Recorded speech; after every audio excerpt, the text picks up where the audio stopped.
artificial intelligence agents. Well, joining us today to speak about that, Georgy Melkonyan, founder and CEO of Arnata. Georgy, it's great to see you once again, man. Welcome. Thank you, Russell.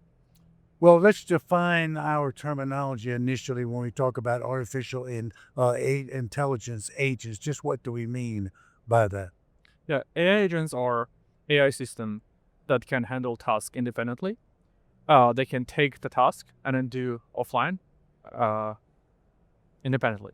Mhm. All right, now your take specifically on artificial intelligence. I took down a note when you and I were talking about this earlier, and my question is this: do you feel that this is all a bunch of hype, or is this something that is serious and needs to be taken care of or taken advantage of in supply chain? Yeah, there is short answer is yes and no, but it should be some context, right?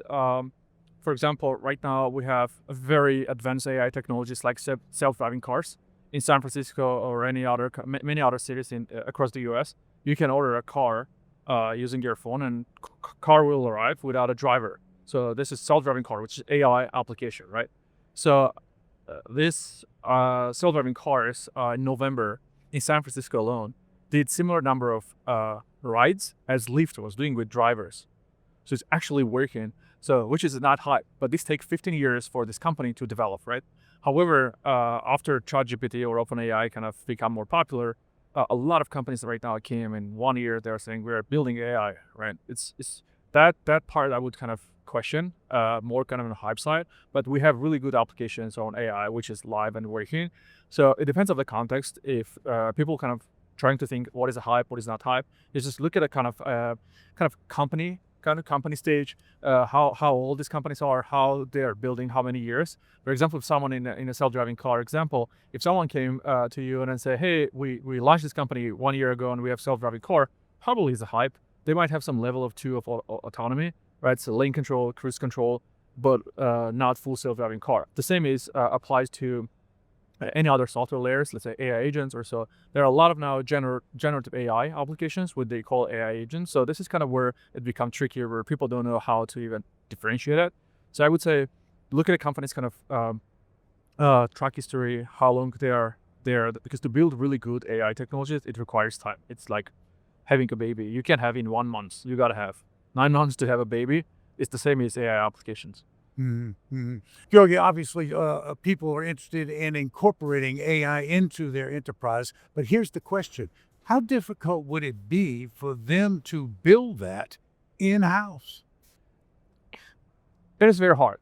You need to hire a lot of engineers, AI engineers. You have to have also kind of domain expert in your kind of industry, and then software engineers, and then go over the years and build that. Is it possible? It is possible. Depends on your industry, where you are. If you are kind of company who are specialized in, let's say, logistics, or you're a 3PL freight broker, manufacturer, is it your core business? Doesn't make any sense to develop. Probably the same is if you're a manufacturer, you are not hiring engineers to build a power plant to have electricity, right? You are not doing that. And then you use PG&E or some other services to provide you electricity. The same is here. You can technically do that, but it will require a lot of kind of knowledge to a lot of people, resources to do that, which is not your core competency. A couple of weeks ago, I was at a conference in Florida, and CEO of DHL, Patrick, was also there, and he made a really great remark on that. I said, I'm in logistic business, right? I shouldn't kind of compete with AI engineers or rocket scientists. I better kind of partner with them or acquire them. I think this is kind of really kind of a smart way of thinking about it. So I think if you're kind of your core business is not AI or not technology, you probably shouldn't kind of invest. It will be cheaper for you to either partner or acquire. You know, one of the things that concerns folks when we talk about artificial intelligence is that it may replace human workers. I guess the question is, in your view, do you see AI complementing or working alongside with human workers? What's your take? So there are 2 sides of that. First, I think it's becoming super clear that AI is not going to replace your job. People who are going to use AI, they are going to replace your job, right? So this is kind of becoming clear because it's becoming kind of more efficient who are using AI.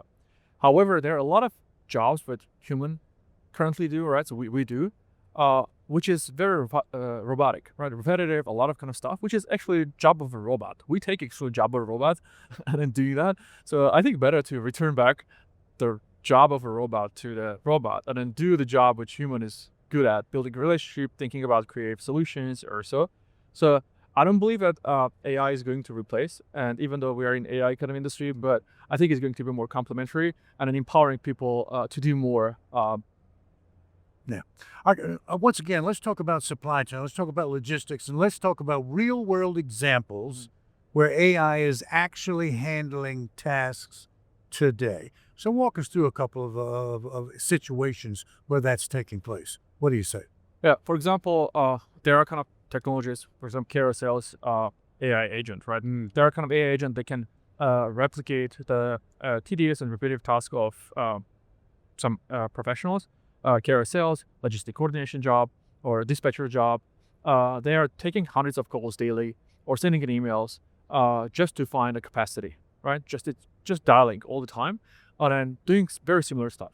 That job can handle by AI, and then when they find, for example, capacity tracking companies, and then they can send it to a human to make a final judgment, a decision to do that. Versus, literally right now on average, one carousels representative does daily 200 to 250 calls to find 3 to 5 trucks for 3 to 5 loads. So matching that, right? It's enormous amount of work for no output. This human can use AI agent who will do the same job to find kind of these capacities, but for hundreds of loads. And then they can make last call thinking about it is it good or bad, and then finalize it, right? So this is one of the examples can do AI. Or AI also not going to kind of repeat this task which human is doing, but also can empower people to do stuff which they are not able to do that. For example, they can take simultaneously analyze hundreds of emails or thousands of emails for specific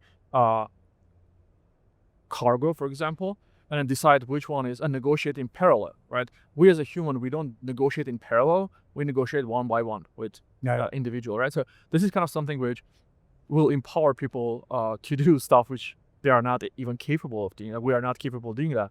Now, another case can be in this area, for example, working 24/7, right? It can work 24/7 when you are sleeping.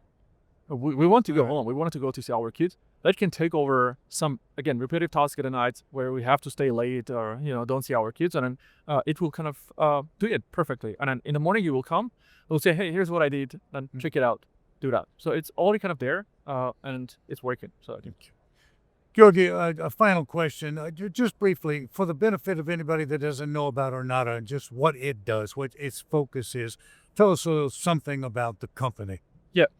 Arnata is a AI technology company. We build AI agents for logistic industry, for 3PLs, through freight brokers, for freight forwarding companies, manufacturers, for trucking companies, who has a lot of kind of operational processes involved by human. And then we build for specific use cases like a carrier sales rep, logistic coordination, dispatcher, which is pre-trained. You can take it and onboard like you're onboarding a human. No technical background required. So you just assign an email, you give them their SOPs, how they're going to do that.